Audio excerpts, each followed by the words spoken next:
Okay, once you open your quarter-inch Cyclone, you'll see everything should be already set up for you. But as you start using it and pulling the cable in and out of the unit, the spacing on both sides of the cable will probably change, and especially as you get it locked into a clog or whatever, this spacing changes over time. But the optimal way you'll want to set it up is going to be like this. So you'll want between 4 and 6 inches on the rear side of your quarter-inch shaft.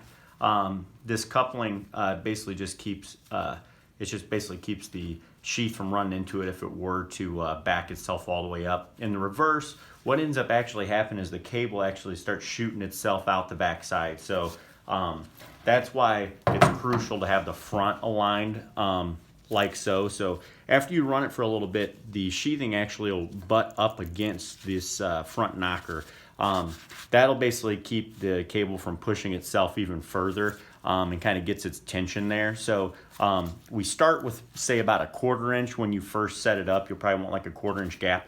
After you start running it, that cable will shoot itself back a little further, and now the tension will be set on it. So now, once you fire it up, in reverse, it'll just kind of maintain that distance right.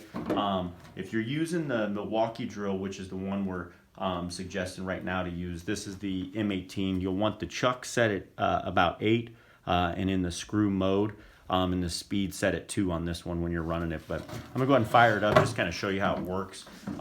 The other thing too with this particular one before we fire it up is that the spacing. You don't want to just put the cable in there like all wild if you're planning on running any of it within the carrier, but so you'll want to kind of lay it, nice and evenly, throughout as you put it back in there. If it's all crisscrossed, over each other, that will prevent how it runs within the carrier. Also, any of the Cyclone cables are best run when they're in the straight position, but the nice thing with this and the way it's set up is you can run it like this, all self-contained. So I'm gonna fire it up real quick so you can see. So again, when you fire it up, we normally shoot the backside out right at the rear and keep the tension. You actually want to keep it nice and straight, almost if you were running like a sectional cable with the drill. If you get a bunch of slack or start pushing at it, forcing it in the wrong way, that's when you're going to kink it. But as long as it's set up like this, you can just run it in that position forever.